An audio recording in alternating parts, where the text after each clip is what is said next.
number 9 of the Elisa show. I'm your host, Elisa Jankowski, a business administration student, yoga teacher, marathon runner, and currently finishing my plant-based nutritionist degree. I'm here to help you to achieve a healthier, happier, and more sustainable life.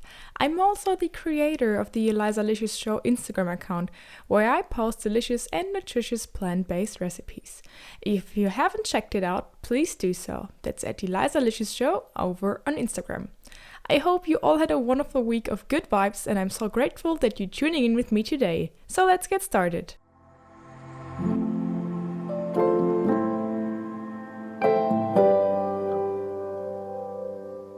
This episode is all about sugar, how to reduce sugar, what kind of alternatives we have, and so on. The guest for this episode is Sare. She's one of my good friends and she's studying nutrition. So I thought it would be super interesting for you to hear something from a nutrition expert. So here we go. Hello, Sare. Thank you so much for coming on my podcast today. I'm so glad that you're here. Thanks for inviting me. Would you like to give us a brief introduction about you and your life and what you do? Yeah, definitely. Thank you. Hi, I'm Sare. I'm 24 years old and I graduated last year from university. I have a bachelor in nutrition science. In Germany, it's called Oecotrophologie. I think there's the English word Oecotrophologie for it, but it's not well known. And since then, I've been working at ProVeg International. It's a company, or it's an NGO, where we support vegan lifestyle and support people in their food choices and work with big companies together. And yeah, I've done already workshops on nutrition. I've helped a lot of people in my environment to have a better health, and I'm super glad that I'm here today and happy that we will take this podcast and maybe improve your health as well. This smile is so lovely. I just love her smile so much. Okay, so we're here today to talk about sugar, and could you just tell us what is sugar? What is sugar? Probably you know, don't you? Well. Is it the thing you have on your teaspoon that you put in your tea? Yes, probably. That's also sugar, but sugar is carbs.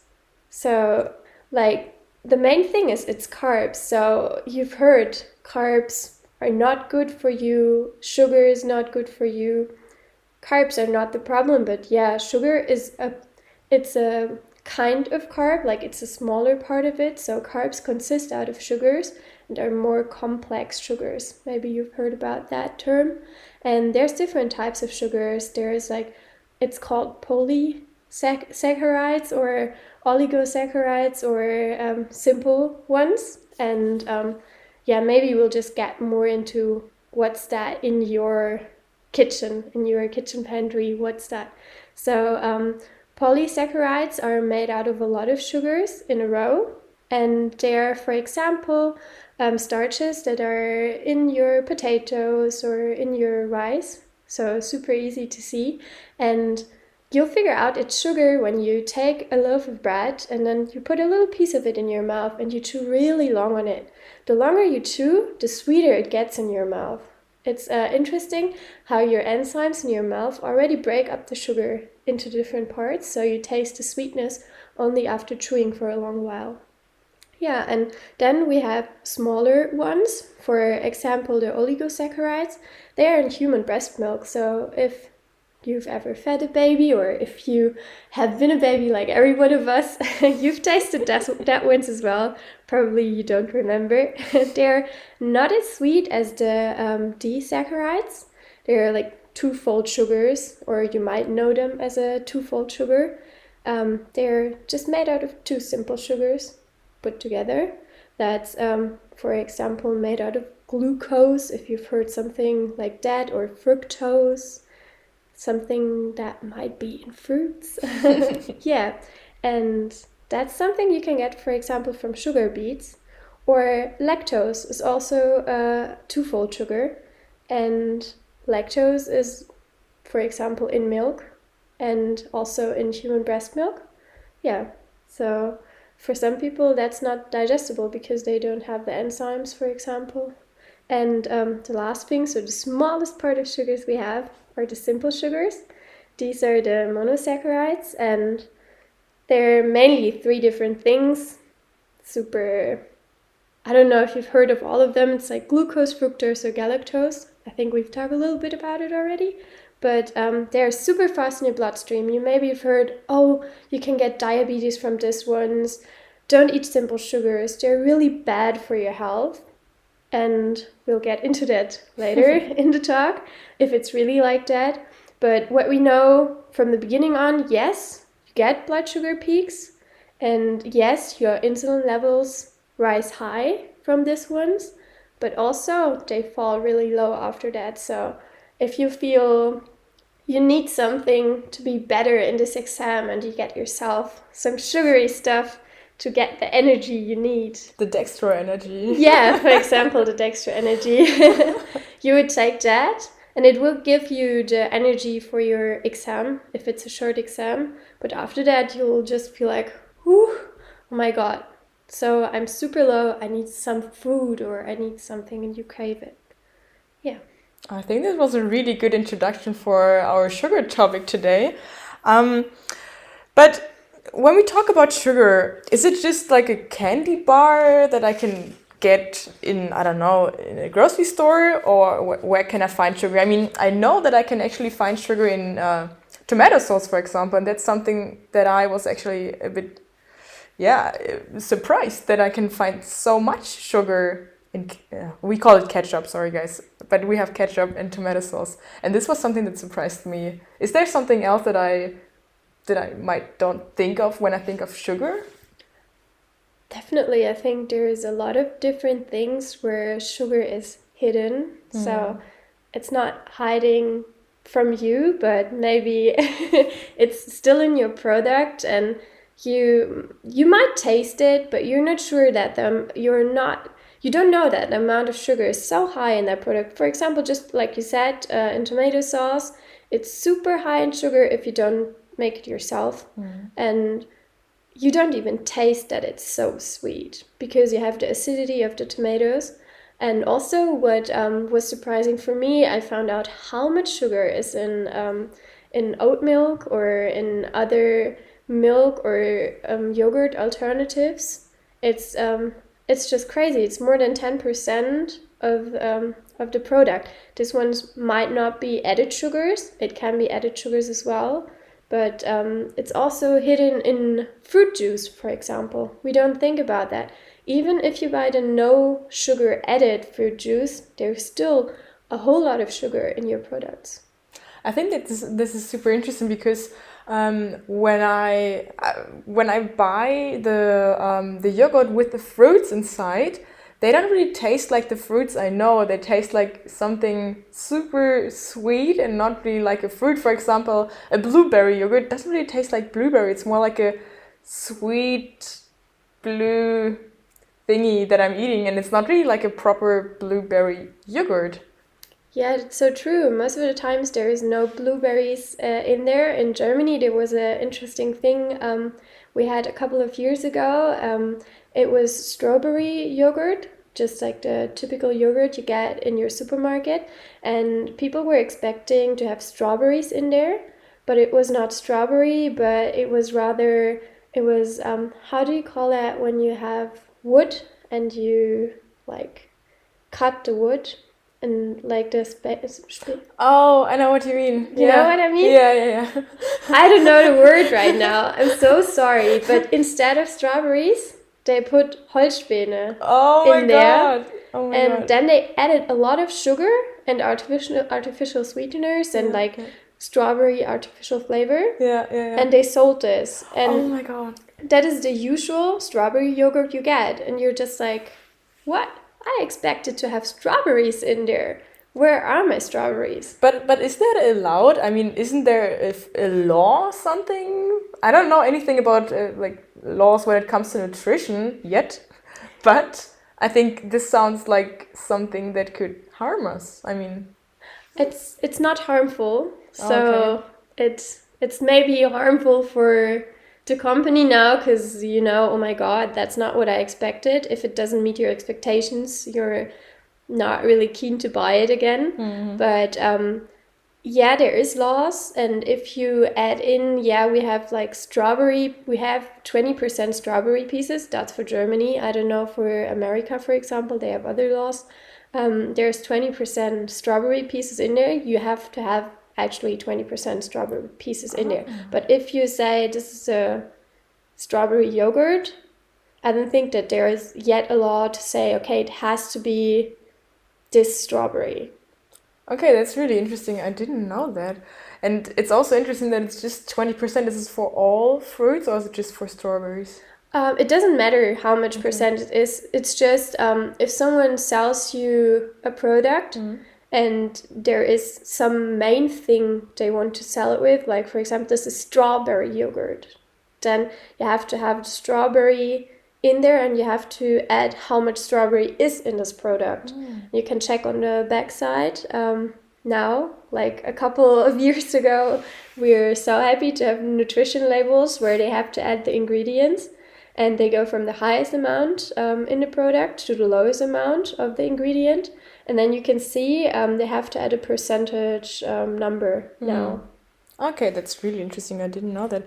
But coming back to the sugar topic, what's the problem with sugar? I mean, isn't sugar a natural thing? Yeah, everything is natural, isn't it? I don't think that something that is natural or unnatural, like something natural doesn't make it healthy, something unnatural doesn't make it unhealthy as well. So it's not on naturality bound if something is healthy. But the problem, it is really big, and we can see it every day in our lives. You just walk through the streets and you see how much people are obese right now, and it's a big problem in the world. And diabetes type 2 and also heart diseases that can come from high sugar intake will cause these are like two of the main death risks in the world. So it is a big problem. And not only that it is about diabetes or like a heart disease, it's also things we know. For example, when children eat too much sugar, we're scared that their tooth, their animal, will not be good anymore. And it's true, it's really bad for your teeth and for your oral health as well. But there's also other things like your triglycerides. That's something you have in your blood that are not good for you. They will go up really far, like they will go up really high, and you might try to keep them low. And other than that, it will cause poor nutrition, because most of the sugary things we have, they don't have a nutrition value for you. Yeah. Okay, that's really interesting. I mean, I know a couple of these things, and I know about triglycerides and all these things, but sometimes we forget about it on the day-to-day, in our day-to-day life, and especially me as a runner, I see all the other runners eating all the like sugary packs with, I don't know what's in there, but there's so much sugar in there and I can't even eat it because my teeth are just feeling so weird afterwards, because you just put sugar in your mouth, and I rather take a package of date with me instead of this sugar stuff, because I just can't deal with it, and I don't really feel that I get much energy for a long period of time. That's what you said as well. And I think it's super important that we try to stay on the healthy track. And when I say on a healthy track, I mean try to find something else instead of the sugar, instead of refined sugar. Let me add that. But where else can we find sugar? I mean, I was talking about the sports nutrition. When we think of marathons, these like little packs that you can eat. But I mean, we talked about the tomato sauce, but is it in almost every product, or how can we think about it? Like, in how high or how big is this dimension? The more processed a food is, the more likely it is to have sugar in there, and sugar is hidden. So there is not the label just saying sugar, but companies now hide it under different names. They call it glucose, fructose syrup, corn syrup, or whatever. And you're not sure, is that sugar, is that not sugar, oh, what is malt, whatever syrup, is that like bad for me, or is it good, is other things. But coming back to your sports nutrition topic, I just wanted to add something little on that. For example, when you're doing sports, sugar gives you quick energy for the run, but the long-term energy you get before. So in the evening you eat a lot and you have your complex carbs. The pasta party. Yeah, the pasta party, the well-known pasta party. And during the race, you're just trying to keep your body running because you can't have too much glucose stored in your body. And as soon as it's like all gone, as soon as you've used all of it, you can't add complex carbs while running. That's why you use simple sugars. Then you get cramps when you don't eat sugar while you run, or when the muscles are like cramping. And not only cramps, but you can get dizzy. Yeah. You can have... hit the wall. Yeah, you can hit the wall. You can hit the wall. Literally. Maybe you'll just run again against the next wall because you can't see it anymore. So the sugar is super important if you're a long endurance runner, or if you feel like you're getting dizzy in that moment. A simple sugar is the only thing that will help you. You can't force whole grain bread into the person. That is... I think this is super interesting. I think we should talk about this in another episode, because when it comes to sports nutrition, I'm feeling like a little rebel when it comes to like all the other athletes that I see, because everyone is eating like I said, the gels and all that stuff, and I'm just like, give me my banana and my apple. But okay, let's continue with some added sugar.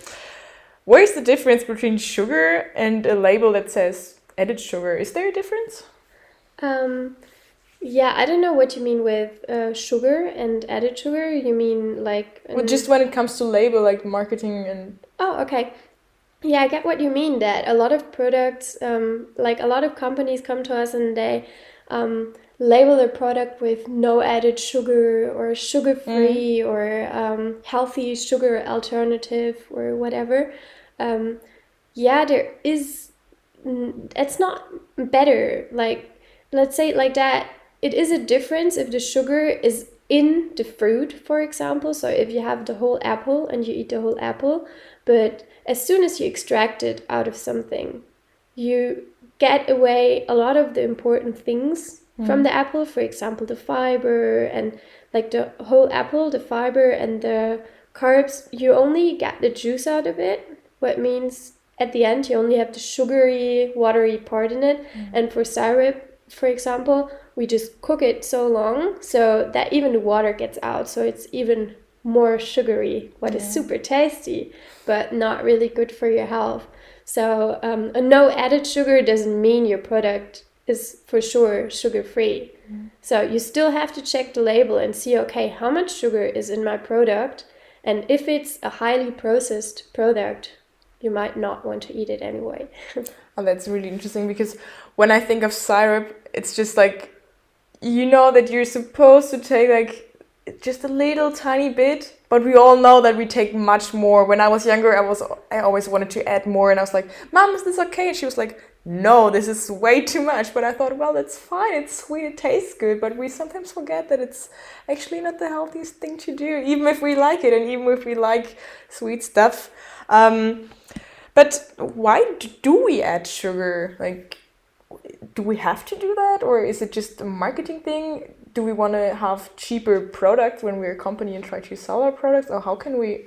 Why do they do that? Yeah, it's super interesting, because on the one side we know it's not good for our health, but on the other side, more and more products contain sugar. If you just check the history, you see how the sugar consumption just rises super high. So as soon as we started with more processed foods, we started to add sugar everywhere. And there's a lot of different reasons why we add sugar. Let's say from the company side, they just want to prolong the shelf life. So they want to have a product that lasts longer, so they don't have to throw it away super fast. That's, for example, because of its preservation features, but also for texture and color. So if you try to do ice cream yourself and it's not just made out of bananas. An ice cream is another thing. But if you've tried to do it in like an ice cream machine and you remove the sugar, your ice cream will be much harder and you won't be able to scoop it out just like the other ice creams. Oh, okay. So that makes a difference in the texture, but also in the color. So when you bake, it's super easy to have a better texture when you put in sugar, and you have to find really good alternatives to get that one out. Also, it fuels fermentation. For example, when you bake bread yourself, it makes the bread rise. That's another part. And it's a bulking agent, for example, in ice cream. So that you have more volume and that the person that eats the ice cream is more satiated, at least in the moment the person consumes the ice cream. And that's probably the reason why we can eat like this whole thing. Like when we buy Ben & Jerry ice cream, sometimes I can just eat the whole thing. And I think this is also one of the key reasons why sugar is so addictive, because we think, oh, I know it says like no added sugar. I think now I can eat more of it because there is no sugar in it. And this is also a really interesting thing. But I actually wanted to ask you something because I read something about a sugar tax. I don't know which country it is, but there is a country with a sugar tax. Do you think it's a good idea, and do you think it could work? Yeah, I think definitely, because it makes the products that are sugary more high in costs, so not everyone can afford them. It's on the one side definitely not fair for the people that can't afford them but would like to have them. So, but on the other side, it's better for their health. There's a lot of different countries that try to get around with figuring out. Denmark? I don't know if the taxes are in Denmark. I bet in Europe, Scandinavia is like on the run. But I've seen a documentary on, for example, South America and how they had to change their whole food system because the people were getting so obese and so sick that they had to make sure that they educate the people. That's super interesting. I read it somewhere and I was like, oh my god, this could be the thing that we actually need. But is it better to buy a sugar-free product or a no added sugar product? Is there a difference? Because this is something that one of my followers asked me, and I'm actually not sure because I thought it's the same. Is it the same thing?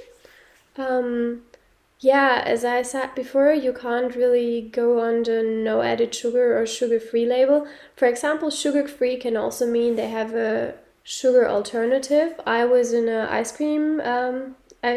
cream store just last week with my boyfriend. I told Elisa already before about that, and we went there, and they've marketed their ice cream with super cool things like gluten-free, vegan, sugar-free ice cream. This sounds so healthy, and we were so keen to try it. I already knew, okay, sugar-free. If that's banana, I'm totally in. If it's not, I know it's not sugar-free. So sugar-free, in that case meant, for example, they have agave syrup in it. And my boyfriend was super shocked to hear from me that this might be even worse than the sugar he had in the other ice cream, and they might have even used more of it because it was super sweet. And then he was like, oh my god, I'm super sad that I bought 2 scoops. I wish I had only bought 1 because I thought I was doing something good for my body. Yeah, that's the interesting thing. We get so manipulated by the label no added sugar, and when we turn something around and actually look what's in there, we think, okay, there's a 0 when it comes to sugar, but the sugar, like you said, is hidden somewhere else, and we don't even know how much we actually have. Of course, we know there's the product with the most amount of ingredients are in the front and with the least in the back, but we still don't really know how much it actually is. So it's kind of weird for us, or it's sad for us that we don't know what we actually put in our body when it comes to the sugar part.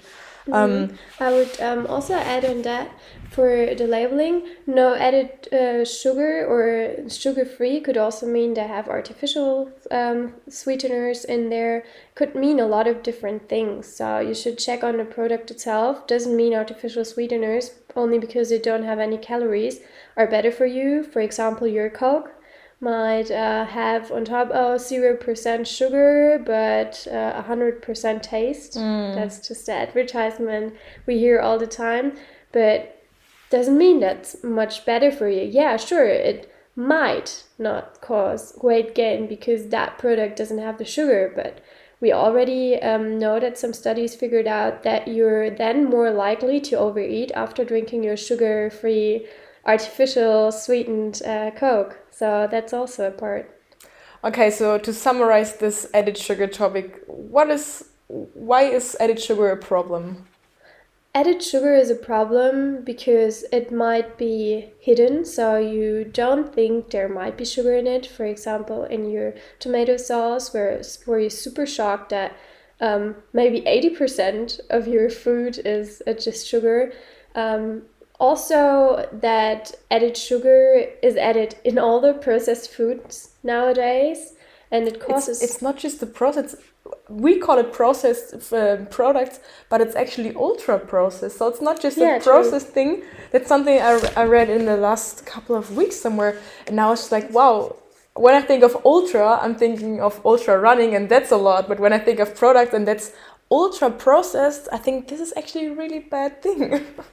There is different states of processing food, like you can have like non-processed at all, but even your grain, not like your whole grain, when you have your whole grain, it's not processed. It's only like you got it out and you have it like from the field. So you know, okay, that's not processed. But as soon as you make flour out of it, that's the first step of processing it.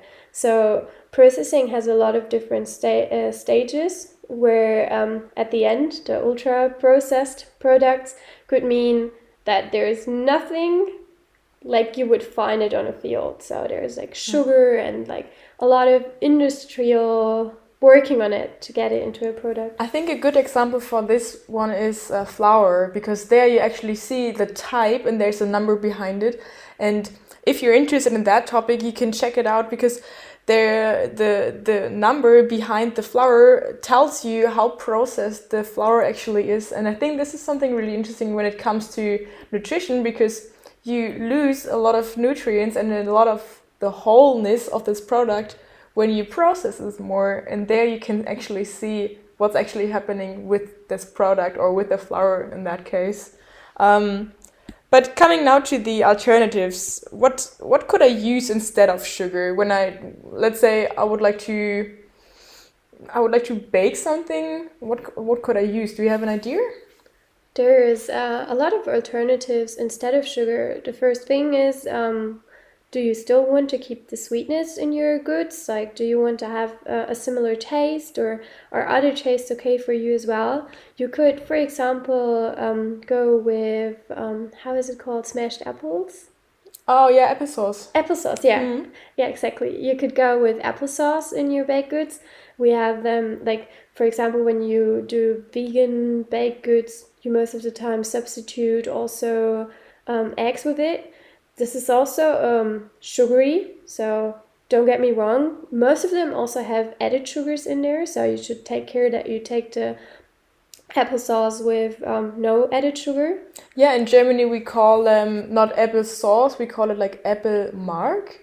There's a difference here. I don't really know if there's a difference in America. I don't really know if they have something like that.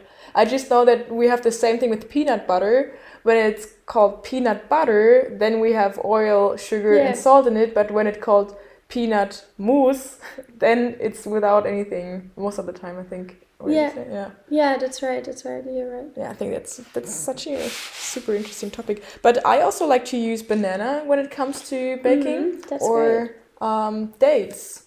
There's also date sugar, for example, that you don't need to like put the whole date in it. They already processed it a little bit, or they used it and made like sugar out of it. So you mean syrup, for example, date syrup? Or? Yeah, but they also have sugar. Oh, okay. Yeah, Super interesting. Yeah. Oh, yeah. I remember. It's also like coconut sugar. That's also something we know. I don't think that it's easy to have the same baked good in the end. So like the cake might not be the same. So you have to check on receipts and you have to try yourself out and to see, is that sweet enough for me? But most of the time, what's already great is just half the sugar in the receipt. It's super easy. It will still be super, super tasty, and your cake will still be nice, but you will have half the sugar in it. I think we just need to stop to compare everything. I think this is one of the main problems. And I would also say that the banana bread got even more popular when people started to cut out the sugar because they used the banana and they started to make banana bread. I think this is one good example for trying something new without the sugar, because banana bread without sugar is extremely tasty and actually my favorite cake at the moment. What about you? I love every kind of cake. I'm a super ice cream, cake, and sweets addict. Like, and you see, you can still be addicted to these things, but we can all try to reduce it at some point, and that's what you said with cutting it in half or something like that. Definitely. Also, I don't have to have it every day, so it's just the amount of it and how much you eat of it. It makes you addicted. That's also because your body releases dopamine. That's a hormone, and that makes you happy. And then you just want to have more. So they compare it to addictive drugs. So yes, because addictive drugs also put out dopamine, it's not the same. So please don't say sugar is the same as heroin. It's not the same. We know that. But it's not good for you, and it will make you addicted when you're super happy about it. Same like Instagram. It gives you a dopamine hit because you've got likes or you found something that was super great and made you happy. Yeah, that's so interesting. But is it... I'm just wondering, I mean, I love fruits, for example, and I could eat like fruits all the time. But is there a limit? Like, is there a limit when it comes to fructose? I mean, that's the sugar in the fruit.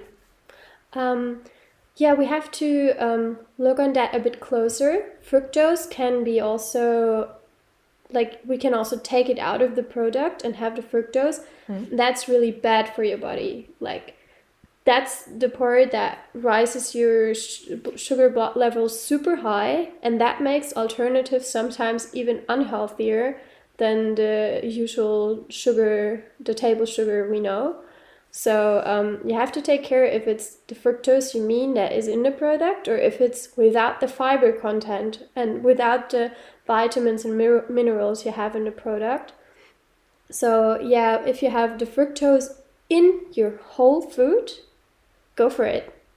Eat it. Don't restrict yourself on these things. Yeah, make sure it's not only your main food, and you also get in vegetables that are more starchy and other complex carbs, but it's not the same thing. So if you make your banana ice cream and you don't add any other sugar, feel free to eat it every day. Yeah. But also just keep track of it. If you eat too much of it and you don't feel good, it might not be good for you in that moment. You'll feel it. Like, if you're close to your body, you'll feel it definitely. For me, for example, I've had a lot of problems with too much sugar and processed food in my teenage years.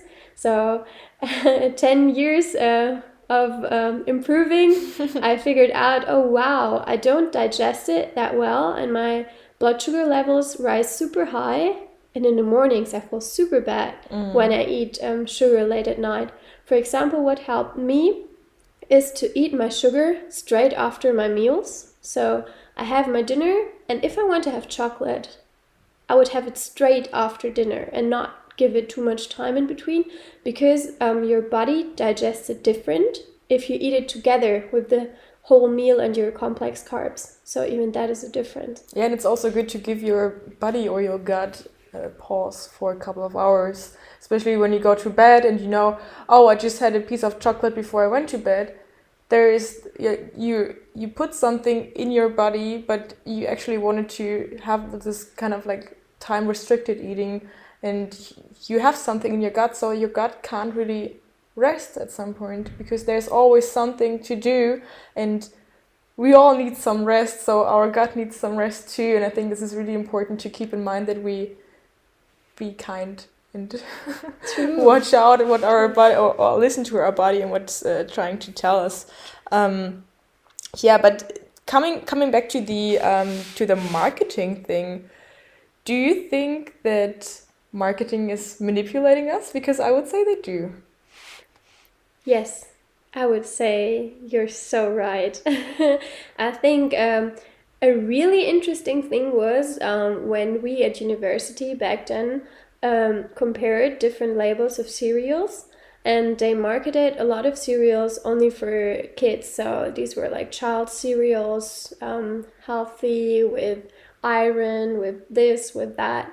And then you checked the label and you figured out these are even more high in sugar than the products for the adults. And that was shocking, because you don't want your child to eat so much sugar in just a meal. And they're so much smaller and tinier than you. Yeah, they eat a smaller portion, but it is like, if you see the whole food, it is made out of 30 to 40% sugar. And that's not something you want to consume at any point of the day as a whole meal. So this is not a breakfast. Yeah, I think I was listening to a podcast just a couple of days ago, and they were talking about the history of the cereal. And I think do you know Cheerios? Mm-hmm. You might know them, yeah.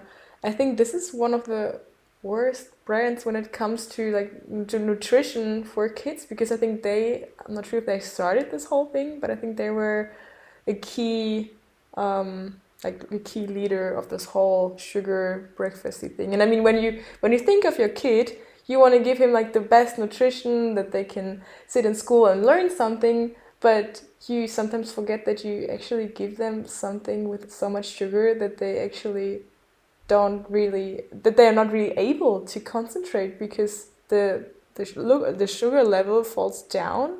And that's what you said earlier. It depends on the kind of sugar that you actually have. I mean, it's a good thing when you eat fruits, for example, but it's not a good thing if you eat like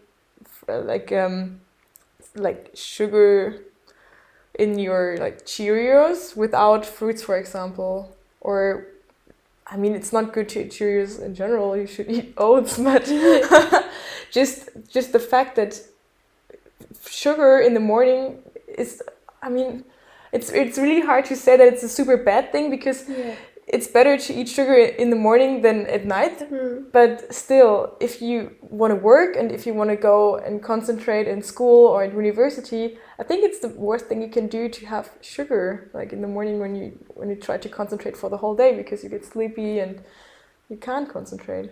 I think that's also something you have to consider, and how the sugar works in your body. That's super interesting. Like I said before, if you have your sugar straight with your meal, it has a different it does do different on your body. You will feel different.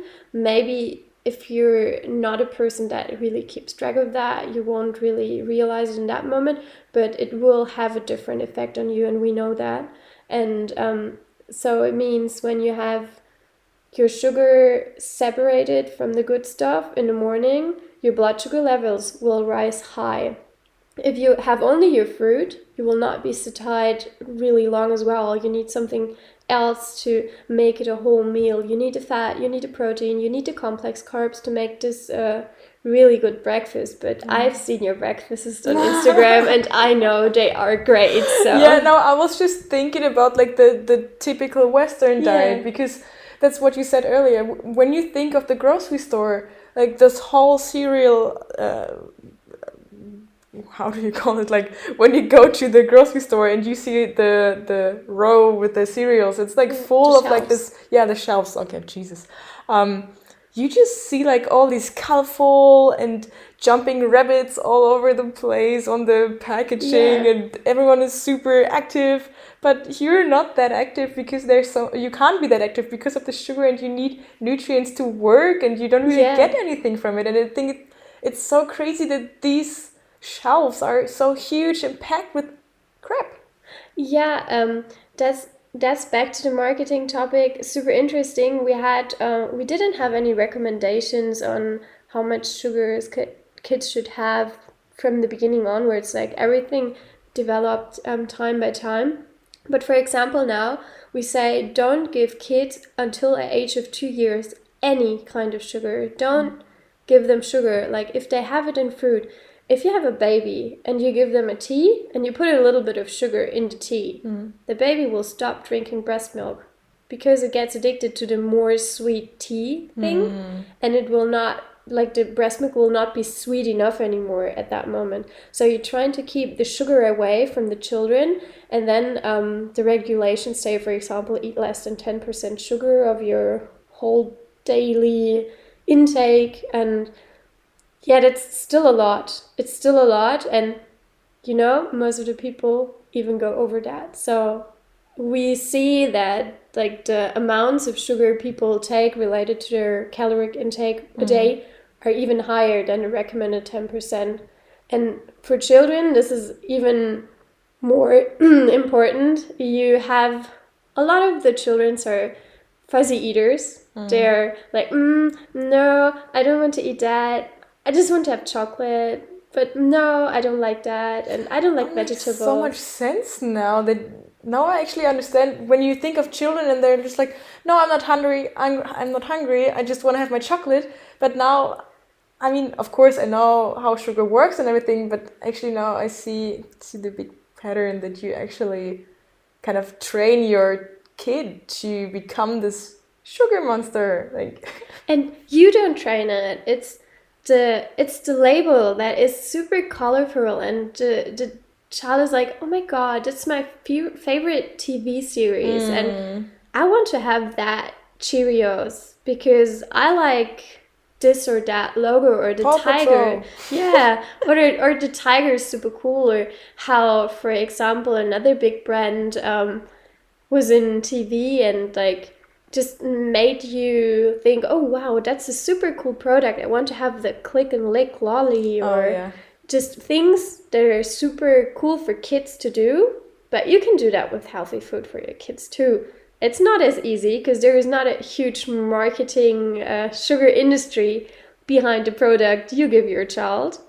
And you might not even have the time to even think about that, being a dad or a mom or just a person taking care of that child, but that's what attracts them. Do you remember the cereal where you had like a toy in it at some point? Yes. There are so many cereals, not cereals, also chocolates with like the Kinder eggs, where you have like your surprise in there, and you only want them because you get the surprise. Yeah, definitely the chocolate is tasty. I get that, but there is something in there, so I just wanted the surprise. Make it more enjoyable for the kids to eat the healthy stuff. And if you offer them less sugar and they're not as addicted to it, they will also be happy with what you have, as long as you eat it as well. So, for example, take your apple, cut it, put something in it, and then send us a video or a photo of it. I would love to see it. Okay. I also wanted to talk about the microbiome a little bit, because when it comes to sugar, I think I'm doing my nutritionist degree currently, and there was something about like how fast you can actually change your gut flora and the microbiome in general, not just in your gut but also in your mouth, and how fast you can change it when it comes, for example, to sugar or salty foods, or when you eat a lot of oil and all these things. How is that working? Like, can you give me just a brief? I love the microbiome, the human microbiome. I've wrote my thesis about it. Oh wow, okay, I didn't know that. It's a super interesting topic. It's super complex, and we're not into it like we haven't found everything about the microbiome. We didn't even know how much life is in our bodies. So we like our microbiome is so full of different microbiotica, and they help us to stay healthy or they will make us sick. And you said, oh, sugar can change it really fast. There's a lot of different trials they've done. Like I've summed up most of them, most of them definitely not, but I've summed up some of them in my thesis, and I checked on the difference how a vegan lifestyle and a vegetarian and a meat-eating lifestyle influenced the gut. And this also depended on all the things you eat. So they had to like specifically put lists up what you have to eat and what you shouldn't eat to make sure they see the differences. And if you added alcohol or sugar, a lot of the gut bacteria that we know that will make us sick in the long term appeared. But you said it changes fast. As fast as it changed and adapted to, for example, the only meat or animal-based diet, and it got you a lot of bad bacteria. It, on the other hand, after just a couple of days, went back to your stable microbiome that you fed for over weeks and months and years. So you have a certain stability, but if you now incorporate sugar in your diet and you keep eating more and more sugar day by day because you get more addicted to it, or it just happens. We all know that if you haven't had sugar for a while, you're just like, oh, I'm so fine, I don't need that, I'm super cool with it. And then you have like this 2 or 3 days, or maybe it's a week where you super where you need all the sugar that you can get, especially before your exams or before your period. You then feel the urge to eat more of it, and that will long term change your gut, what is not good for you. But you can also feed your gut long term with fiber or with complex carbohydrates and other things that will make it more healthy. So fast change, but fast change back as well if you don't make this your regular diet. So don't feel guilty if you overeat once. It's more about what you do long term. Long term, okay. Yeah, that's really interesting, because that's something that I feel too. I mean, sometimes I have these days where I could like eat everything that I can find that has sugar in it or salt in it or something that is unhealthy. But then most of the time I prefer to eat ice cream, for example, or to get a watermelon. And all these things are much more delightful for me than...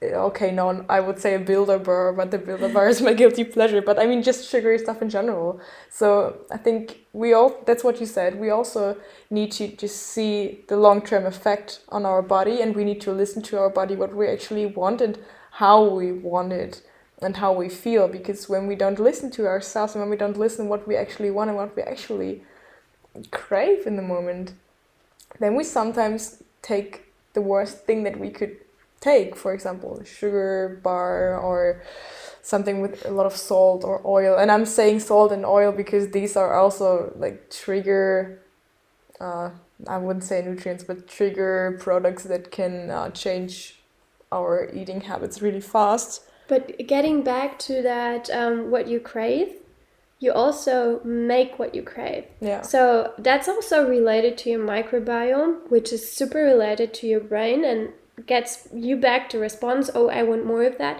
If you've cultivated a long time a lot of the sugar-loving bacteria in your gut, they will crave for more sugar. So they will send informations to your brain. Hey, I need sugar. So you want sugar, and then you will fast get sugar in so they don't die. Because they still want to live, they still want to be cultivated. And if you haven't cultivated for them for a while and you've just got over the cravings for a while, they're not there anymore. So there is no one craving this special food. So if you've had a long-term good diet, you will crave more good foods, more whole foods, because that's what your gut bacteria consists of, and they're screaming for this specific thing. They're just like, oh my God, give me that healthy whole grain bread and I need some vegetables, please. And that's what you will crave for as well. Okay, so when we now try to summarize this whole sugar thing, when I say I would like to reduce my sugar intake, I simply start by adding in more healthy products and slowly try to reduce the amount of sugar that I take in my body. Yeah, definitely. First step is always think about your whole diet. Don't make it a one thing. Don't make it based on one thing. So it's not the one Coke you've had in the week, but it's more the overall product to take. But you can, for example, make sure you don't add sugar in your tea and as time or in your coffee. As time passes by, you will figure out, oh, it's still really nice. And this also counts for the milk or the oat drink or whatever you put in your coffee. By the time, you will not need it anymore. And you also know which product doesn't consist of sugar, and you tasted a couple of things and you know, all right, this doesn't really taste like milk, this tastes like sugar punch. yeah, definitely. So that's a good thing, is to remove the sugar you add yourself. So you see what you've added and you know what you've removed. But the most sugar intake doesn't come from this teaspoon we put in drinks, but more from the hidden ones. So if you drink sodas, sugary sodas like Coke or like whatever you prefer, even fruit juice, you put a lot of sugar in your body. Try to remove them if you can. Like, this is the best tip for your health. Drink water, drink tea without sugar, and then if you really crave fruit juice, that's super fine, but make sure you have, for example, sparkling water that you stretch with. That's something we do in Germany because we love sparkling water. We're like a sparkling water addicted country, but you can also just stretch it with normal water and make it less sweet in that moment. Okay, I have one question that just popped in my mind. We were talking about Coke so much, and Coke is a really good example for the no added sugar marketing, but which Coke should I take? I mean, I don't even know what they all have. They have the normal Coke, they have the zero Coke. I think they even have They more. have sugar-free Coke. Which one? Okay, my question is, which one should I take? None of them. I mean, I don't drink that stuff at all, but I mean, just for you guys, which one should you take? If you can't resist. I'm pretty sure you knew the answer before you even asked it, because you were smiling as I said none of them. Yeah, that's so weird for me, because I'm still trying to like get the information, but even I can't even remember when I had the last Coke or sugary drink, because I don't drink that stuff at all. Yeah, which one should you take? There is a difference in between them. So you have the typical, for example, Coke, and in that one you have sugar added. So this one has a lot of calories, and a lot of people that try to stay slim, or they're like, okay, I'm a bit obese, I need to take care of my caloric intake during the day. They remove the sugary Coke. That was not good for them, definitely, yeah. And replace it with another Coke that has artificial sweeteners in it. That is like a zero Coke. And we don't know about all the effects of different artificial sweeteners, but they might be super harmful for you depending on the amounts you consume them. So they're only allowed in our countries because there is a upper intake level that you shouldn't overgo. So even in studies, they wouldn't try it out on people to give them more than this amount, because you know, okay, maybe then it will cause cancer, or maybe then it will cause other illnesses we're not aware of. So if you can not drink any of it, don't do it. So I'm not gonna recommend any type of the Coke, but I would probably myself go for the one with sugar, because I know what the effect of the sugar will be on my body. I will have the calories. I might take care of my other food during the day. Also, there is studies that say artificial sweeteners make you more hungry afterwards. So you think you're saving on that Coke and that McDonald's meal, No way. After that, you will have so much more hunger and you will be more likely to overeat. And if you would have the other Coke, you might just be satisfied for the time and eat a bit more later as well, because it was sugar and it raised your blood sugar and insulin levels. But we don't know the exact effect of for example, aspartame or other sweeteners. Oh, that's really interesting, because I mean, this is a question that some people have, like, which Coke should I take? Is the added sugar bad, or is the zero sugar better? But I mean, for me, it's so hard to judge about it, because I don't drink it at all, so I can't really tell. We were talking about milk and honey earlier, and I remember when I was a kid, when I couldn't sleep, for example, my mom gave me milk and honey to sleep better. What do you think about this combination, or honey in general, or milk in general?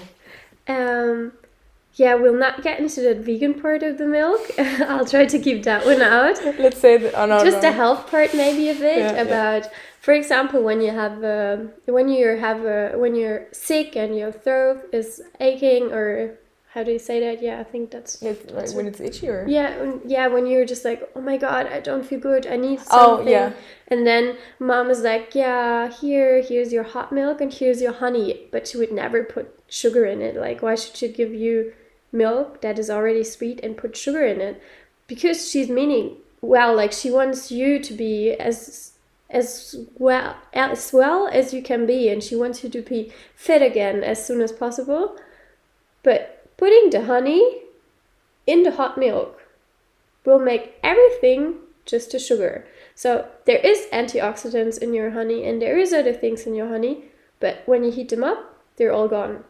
So trying to do something good with that, not at all. And also, if you give your baby milk and honey in the evening before they go to bed, there's so much sugar in it, it will still keep them awake. Yes, this hot thing makes you come down, but you could also just do a tea without sugar. Oh, that's really interesting, because I remember I had that so often, like, milk and honey was a thing in my family. But I think I'm not alone with that, but now we know better. Another question from one of my followers, Agav. We were talking about that earlier. Is this healthier than sugar?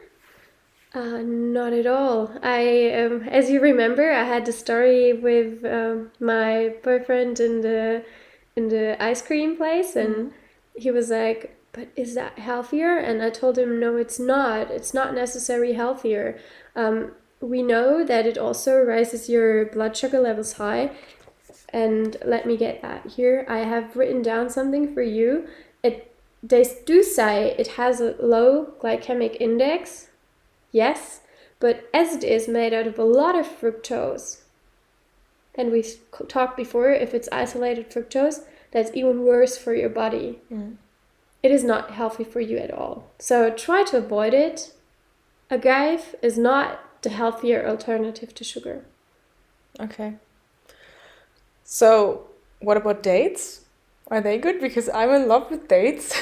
I love dates as well. Tinder, help me. No, I'm joking.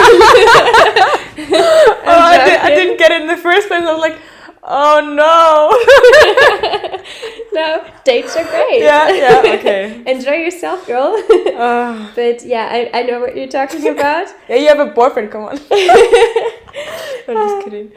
So dates have a more nutritional value. As you know, we've talked about that. It's more a whole fruit. There's fiber in there. There's more in there. So if you have your whole date and you remove the pit in the date, and you use it to sweeten your food, that's okay. But there is also, for that, it's also sugar. So just as we said before, keep track to not add it anywhere. So to not add it everywhere. Sorry, anywhere.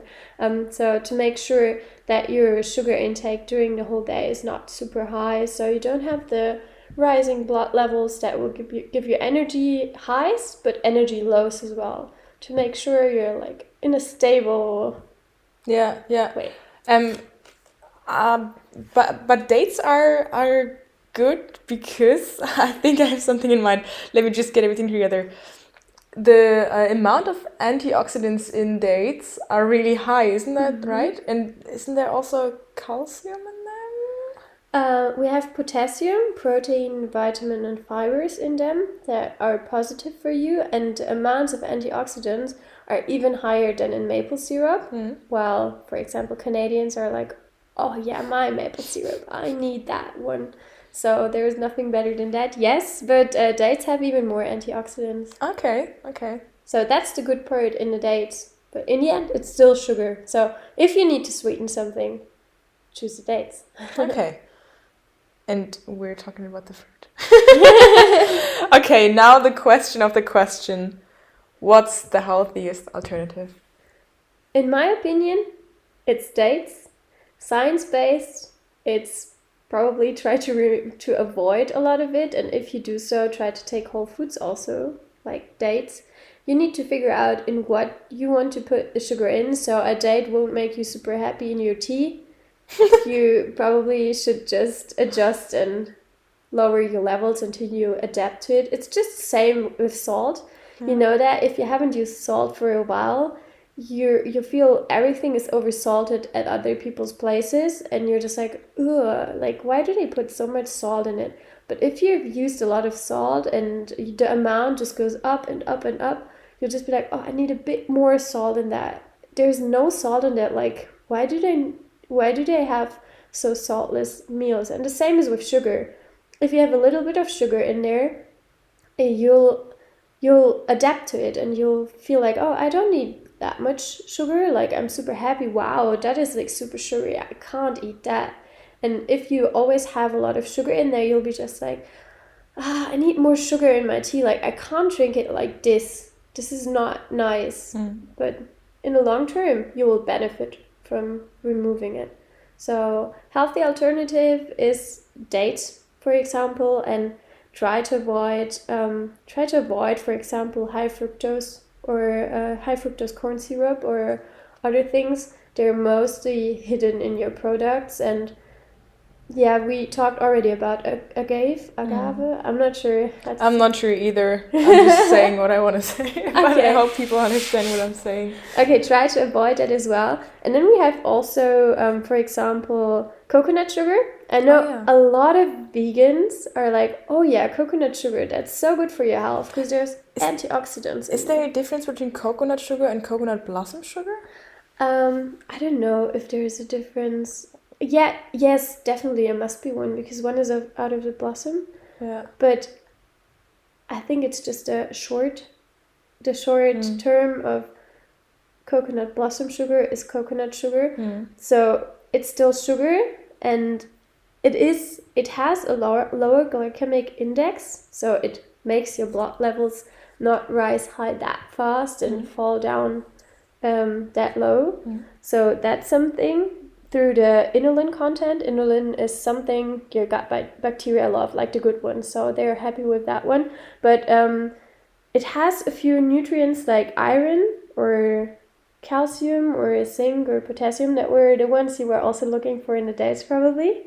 But they're still high in calories. So if you're trying to take care of your waistline and of your form and you want to stay fit, it's still sugar. It has a lot of calories, and it's not as sweet as normal sugar. At least in my opinion, it's not as sweet. So I would use a bit more, and it's super expensive. We have it at my place at home. That's the reason why I'm double checking. We always had coconut blossom sugar. I mean, it's all organic and all that stuff. But I'm not sure if there's actually a difference between the coconut sugar and coconut blossom sugar. I don't think so, but I will check on that. That's super interesting question. If leaving out the blossom will mean they would make it out of the whole fruit and get it out of there. Yeah.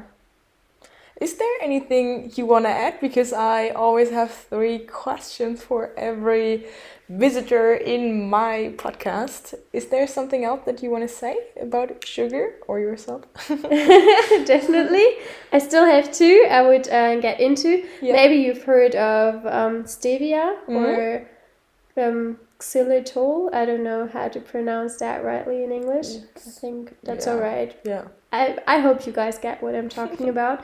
Stevia is something that you can also recommend for people that want to have less calories but more still like the sweet taste. It has a typical stevia taste. You will figure out as soon as you've tried it, but it has 0 calories, so it's an option for you, and it doesn't higher your blood sugar levels and blood pressure on a long term. It might even lower it, so that could be something that you could choose as a healthy alternative as well. And then we have xylitol. That's from bird. Yeah, it's like a tree. Yeah, it's from a tree. Yeah, and I think it's the water from the tree, isn't it? Yeah. It's just like maple syrup is also part of it. But xylitol is a sugar alcohol, and this one has calories, but compared to like the usual table sugar we have, it's like 40% less high, and it's still sweet. So you can use less to get the same sweetness, and it doesn't rise your blood sugar or insulin levels at all. So it doesn't affect your body like sugar does, and it is meant to be really good for your dental health and for your bone health.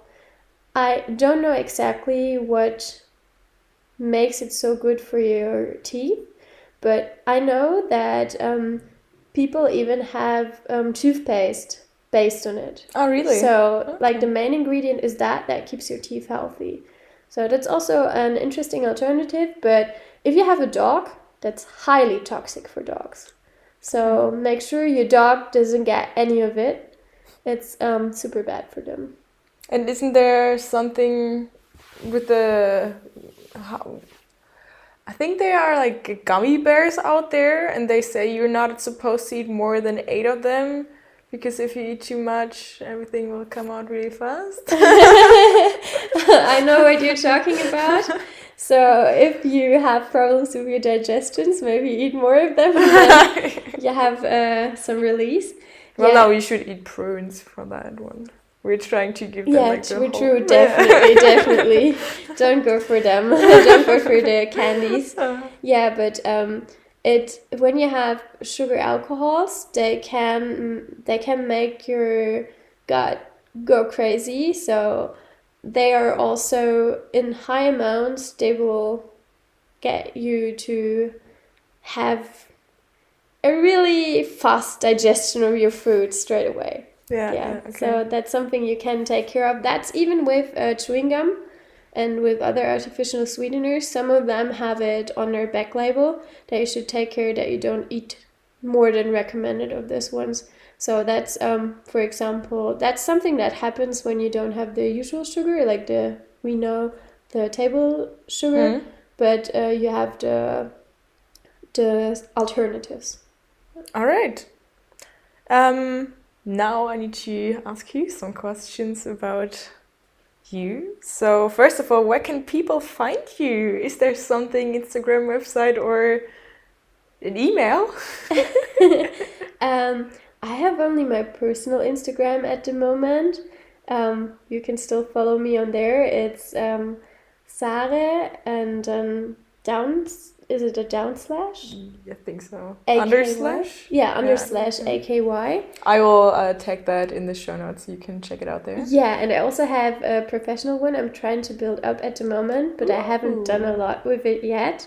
So give me more time on that one. Yeah, we'll do that. It's Sare _ vegan, I think. Okay. So I will, you will just link them in the show notes. I'm not sure as it's like new for me. I haven't really thought about it. Oh, that's so cool. Okay, so first question of my 3 questions. A book that inspired you? Oh my god, there's so many. Just behind of you there is my bookshelf where I've kept some of the ones. Do you want it to be related to nutrition? No. Just not at all? No. Okay, I don't know the exact English name of that book, but for example, How to Win Friends and Influence People, I think it was that one from Dale Carnegie. Mm-hmm. I love the book. It's my favorite book as well. It's so good. It has a lot of things in there we probably all knew before, but I've learned so much. I've learned so much of this one. My last episode was actually about things that I've learned there. And it was how to get people to like you. And it was so funny because actually the thing that I loved about this book was that he just said, keep smiling. Because we forget to smile, and I think it's such a sad thing. Yeah, and also smiling makes you like someone straight away. I love people that smile. Yeah. I love your smile, for example. All right, okay. Question number 2. What excites you after waking up? My life. I don't know. Like, I love my life. I love everything about it. Yeah, there is bad days also in my life. There is bad days probably in everyone's life. But I just love that I'm doing what my purpose is. So I'm not in a company or working for someone where I don't feel I belong to. I'm not working just for the money or just for something like prestige or anything like that. I've always been doing what I wanted to do. And I think you can get the best version of yourselves if you keep striving towards your goals. So every day waking up and knowing that I'm doing something good today for myself, and on the other hand also for the world, because I'm not in an NGO because I just want to have the greatest life for myself and have a lot of money, and I don't know. I think you can be super successful helping yourself and the world and following your purpose. Love that. Such a lovely answer on the question. And the last thing I want to ask you is one thing that everyone should know. Love yourself. I think self-love and taking care of yourself and being there for yourself, taking time for yourself. Just you. You are something you should get to know better and you should know. So take care of yourself and make sure no one can harm your physical or mental health, but rather bloom in a lot of love from family and friends. Love that. Thank you so much for coming on the show. I appreciate your time. I appreciate you. Thank you so much for sharing your knowledge, and all the best for you and your life. And we will check out your business website and hope that you can build something awesome there. Thank you so much. I'm super happy I was able to be here, and thank you for doing the podcast. I'm sure you're helping a lot of people with your podcast. I already shared it with my friends and told everyone about it. And I was like, oh my God, here, my friend Elisa, she's doing a podcast, and look about what topics she's doing. It's so cool. And yeah, I'm super excited about your podcast, and I'm super excited to be part of it now. Oh, thank you. Let's wrap this up by summarizing some of the key elements of today's show. First of all, stock up on some fruits. When you have fruits at home, it's easier for you to take an apple instead of going outside and buy candy bar or Coke or anything else. The second thing would be to check the labels. What's actually in the product that I bought? Because sometimes there are hidden products like hidden sugar, corn syrup, and so on. The third thing is to slowly reduce your sugar intake, because this is actually the key to live a healthy and happy life. Thank you so much for tuning in with me today. Make sure to let me know how this episode resonated with you by tagging me under @ElisaLicious over on Instagram. That's where you can also send me a DM if you have any questions or suggestions. If you want to know more, make sure to head over to elisalicious.de, where you can find the show notes for each episode. And please make sure to pop over to iTunes and leave me a rating and review. And hey, if you like what you hear, check out my Patreon page where you can support my work. I appreciate that so much. Big thank you to Tanja and Notschaele for graphics and music by Temple Hayes. Have a wonderful rest of the day, and I'll see you next week.